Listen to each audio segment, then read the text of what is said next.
নকল একলব্যের ছোঁয়া বুঝতে পেরেই তীর দিয়ে সায়স্তা করে আসল সত্যি বের করলো রাঙা। হ্যাঁ বন্ধুরা, আমরা এমনটাই দেখতে পাবো রাঙামতি তীরন্দাজ ধারাবাহিকের আগামী পর্বগুলোতে। বৃন্দার প্ল্যান মতো একলব্য বেশি সানু রাঙাকে শেষ করতে আসে আর আসল একলব্যকে কিডন্যাপ করে একটা জায়গায় আটকে রাখে।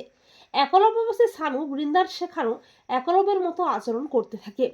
এরপর রাঙ্গা ও বসুবাড়ির সবাই বাড়ি ফিরে আসে, এমনকি মুখোশধারী একলব্য ও বসুবাড়িতে ফিরে আসে।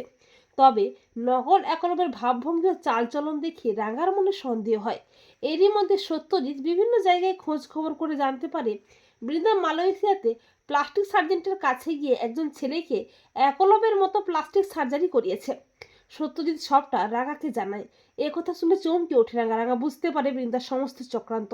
এরপর নকল একলব্য রাঙার কাছে আসার চেষ্টা করে, কিন্তু রাঙা একলব্যের ছোঁয়া বুঝতে পেরে নকল একলব্যের দিকে তীর তাক করে বলে, কে তুই? সত্যি করে বল, কে তুই?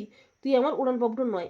এরপর রাঙা নকল একলব্যকে তীর দিয়ে আচ্ছা করে শায়েস্ত করে। রাঙার তীরের ভয়ে মুখ খোলে নকল একলব্য।